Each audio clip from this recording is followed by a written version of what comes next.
Marhay na aldaw sa Indogabos. Sa oras na ini, babalikan ta ang mga tataramo na Bicol asin sa giraray aadalan. Kaya mas magayon kung igwa ka mong mga papel asin lapis tanganig masurat asin matandaan ta ang 10 tataramo na ini asin mamantiner ang saro sa mga kultura kang Bicol. Ang lengguwahe.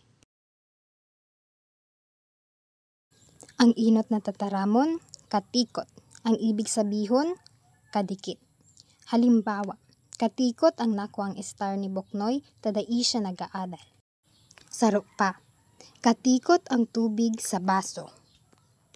Asin panghuri, katikot ang sinapna ni mama. Ang panduwang tataramon, saday. Ang ibig sabihon, sadit. Halimbawa, saday pa ako, sabi ni papa. Sunod, saday pa ang bunso kong tugang. Asin panghuri, saday pa ang tanom na burak ni ate. Ang pantulong tataramon, utikon. Ang ibig sabihon, hambugon. Halimbawa, utikon ng apod sa aki na dai nagsasabi ning totoo. Sunod, pag ang aki utikon, naglalaba ang dungo.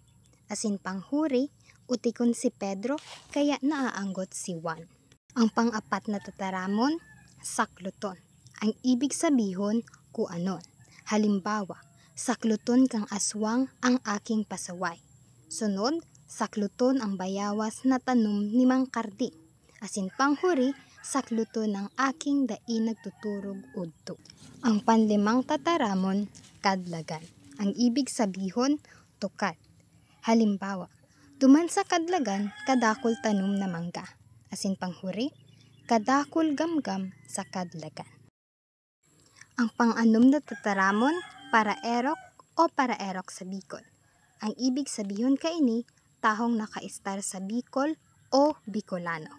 Halimbawa, paraerok sa Bicol ang sakuyang mga magurang.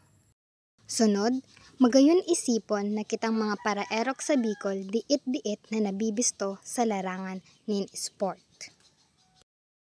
Asin panghuri, si Miss Universe 2018 Catriona Gray, sarong paraerok sa Bicol. Ang pangpitong tataramon, kantor. Ang ibig sabihon, para kanta. Halimbawa, si Lily hali sa pamilyang kantor. Asin panghuri, sarong kantor si Ana, kaya dai siya makasabay sa mga nauusong baile sa TikTok. Ang pangwalong tataramon, kahuron. Ang ibig sabihon, kaulay. Halimbawa, magayon kahuron ang mga aking mahapot. Saro pa, habong kahuron ni Linda si Tina. Asin panghuri, kahuron ko si sakuyang barkada kan ako inapod ni mama.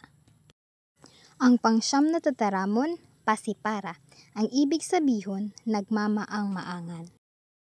Halimbawa, habo ni Ben sa katunton sa kakawat na pasipara.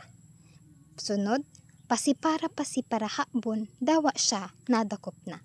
Asin panghuri, makanos na ugali an pasipara. Asin ang panghuring tataramon sa Bicol, samaltak. Ang ibig sabihon, payo. Halimbawa, nalugadan an samaltakan aki kan siya nadapla. Ngunya na nadagdagan ng aram ta manungod sa mga tataramon nin Bicol asin nanudan ta kung paano inigamiton. Ngunya naman, madadangog ta sa giraray kung paano gamiton ang mga tataramon na ini pero sa paagi nin halipot na istorya. Ang istorya ay may pamagat na ang utikon na aki na si Baldomera. Sa sarong nayon sa Bicol, igwang utikon na aki. Ang sa iyang pangaran ay Baldomera. 10 taon na siya pero saday man giraray. Sabi kang mga tao sa palibot niya, ini dahil siya utikon, kaya dai lamang siya nagdadakula. Halos gabos na lang nakahuro ni Baldomera, sinasabi na utikon ng aki na ini, pati ang samaltak, matagas. Sa pagkadakol-dakol na paraerok sa Bicol, may katikot na nagtutupod sa iri-istorya tungkol sa dakulang gamgam na nangsasaklot ning utikon na aki. Kaya sa saindang nayon, ang mga tao na minsang kahuro ni Baldomera, sinasabihan siya. Baguhon mo bayaan ugali mo Baldomera kung habo mong sakluton kang dakulang gamgam.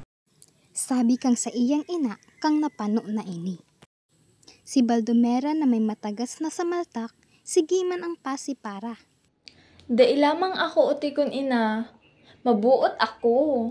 Sabay ngirit ning makusog asin luwas sa harong ninda para makikawat. Si Baldomera, tawa utikon, igwang talento. Sa pagkahubi niya, siya ay saro ng kantor. Sarong aldaw, igwang selebrasyon sa saindang nayon, asin naimbitahan si Baldomera para magkanta sa pagpuon kang programa. Si Baldomera utikon pero matibay na kantor. Sabi kang mga tao.